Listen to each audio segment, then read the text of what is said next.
तो दोस्तों नया साल शुरू होने वाला है। इस मौके पर मैंने सोचा कि महीनों के नाम के मीनिंग, उनका ओरिजिन, उनका हिस्ट्री और उनका एटिमोलॉजी आप तक पहुंचा दूं। मेरी तरफ से एक छोटा सा तोहफा नए साल का आप लोगों के लिए। हमेशा की तरह वही एक छोटी सी वीडियो और वही आखिर तक देखने की गुजारिश। सबसे पहले ये जान लीजिए कि आज आपका साल जो 12 महीने का होता है, हजरत ईसा से 700 साल पहले ये केवल 10 महीने का होता था। राजा नुमा पोम्फिलियस ने इसमें 2 महीने ऐड किए थे। इससे पहले ये साल मार्च से शुरू होता था और दिसंबर पे जाके ख़त्म होता था। लिहाजा हम मीनिंग की शुरुआत मार्च से करने जा रहे हैं, क्योंकि पुराना साल मार्च से ही शुरू हुआ करता था। तो शुरुआत मार्च से करते हैं। ये साल का पहला महीना हुआ करता था। ये रोमन देवता मार्स के नाम पर बना है। मार्स युद्ध का देवता हुआ करता था, वॉर्स का देवता हुआ करता था। तो मार्स के नाम पर मार्च बना है। इसी मार्स के नाम पर एक ग्रह का नाम रख दिया गया है, जिसे हिंदी में मंगल ग्रह कहा जाता है। लिहाजा मार्च से मार्च बना है। फिर इसी मार्च से इंग्लिश का एक वर्ब भी बना है, जिसका मतलब चलना, आगे बढ़ना हुआ करता है। चूंकि साल इस महीने से शुरू हुआ करता था, लिहाजा लोगों ने मार्च का मतलब चलना शुरू करना, आगे बढ़ना भी ले लिया। साल का दूसरा महीना अप्रैल हुआ करता था। अप्रैल के बारे में दो तरह के ख्याल पाए जाते हैं।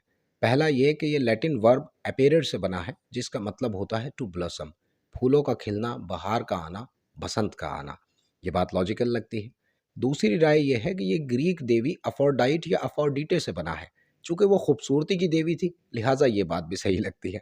बहरहाल मेजॉरिटी ऑफ स्कॉलर्स इस बात पर सहमत है कि ये लैटिन वर्ब अपेयर से बना है। साल का तीसरा महीना मई हुआ करता था और मई मेया नाम की देवी पर बना है, जो कि खूबसूरती की, खुशहाली की और तरक्की की देवी हुआ करती थी। साल का चौथा महीना जून हुआ करता था, जो कि ज्यूनो नाम की देवी पर बना था। ज्यूनो खुशहाली की देवी थी, शादी ब्याह की देवी हुआ करती थी। लिहाजा ज्यूनो नाम की रोमन गॉडेस के नाम पर जून महीने का नाम पड़ा है। साल का पांचवा महीना क्विंटिलिस हुआ करता था। लैटिन भाषा में क्विंटिलिस का मतलब 5 होता है, लिहाजा ये पांचवा महीना हुआ करता था। बाद में जूलियस सीजर ने इस कैलेंडर में जब कुछ सुधार किए, तो जूलियस सीजर की रिस्पेक्ट में लोगों ने क्विंटिलिस का नाम जुलाई कर दिया। साल के छठे महीने का नाम अगस्त नहीं होता था, बल्कि सेक्टिलिस हुआ करता था। मैं इसे सही किसी वजह से नहीं पढ़ रहा हूँ, आप खुद समझदार हैं। बहरहाल ऑगस्टस सीजर की रिस्पेक्ट में इस सेक्टिलिस महीने का नाम अगस्त कर दिया गया। और अब साल के 7वें, 8वें, 9वें और 10वें महीने की बात कर लेते हैं। ये सितंबर, अक्टूबर, नवंबर और दिसंबर हुआ करते थे। लैटिन भाषा में सेप्टा मतलब 7 हुआ करता है, ऑक्टा मतलब 8 हुआ करता है, नवेम मतलब 9 हुआ करता है और डेका मतलब 10 हुआ करता है। कुछ ऐसे ही वर्ड संस्कृत भाषा में भी पाए जाते हैं, जो 7, 8, 9 और 10 के लिए हुआ करते हैं। बहरहाल ये जो बर इन महीनों के आखिर में आ रहा है, ये एक सफिक्स हुआ करता था, जिसे ब्रिस कहा जाता था।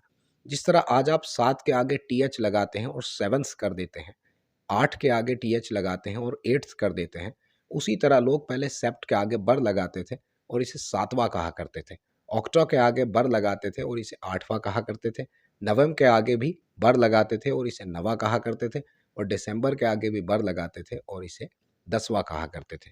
चूंकि ये 7वां, 8वां, 9वां और 10वां महीना हुआ करता था, लिहाजा ये लॉजिक सही लगता है। और अब चलते चलते इन 2 महीनों का जिक्र कर लेते हैं, जिन्हें किंग नुमा ने ऐड किया था। ये थे जान्युआरियस और फेब्रुअस। जान्युआरियस जेनस नाम की देवी पर बना था, जो 2 मुंह वाली देवी हुआ करती थी। ये स्टार्टिंग की भी देवी होती थी, बिगिनिंग की भी देवी होती थी और एंडिंग की भी देवी हुआ करती थी। तो जेनस नाम से जान्युआरियस बना, जो बाद में बदलकर या बिगड़कर जान्युआरी हो गया। अब हमारा आखिरी महीना बचा फेब्रुअस। ये फेब्रुअस असल में फेब्रुआ नाम के त्योहार पर बना है, जिसका मतलब होता था प्यूरिफिकेशन। बाद में ये फेब्रुअस बदलकर या बिगड़कर फेब्रुअरी हो गया। तो दोस्तों इस तरह से 12 महीनों के नाम की ओरिजिन, उनकी एटिमोलॉजी, उनका मीनिंग और उनकी हिस्ट्री मैंने आप तक पहुंचा दी है। ये छोटी सी वीडियो आपको पसंद आई या नहीं, जानने का इंतजार करूंगा।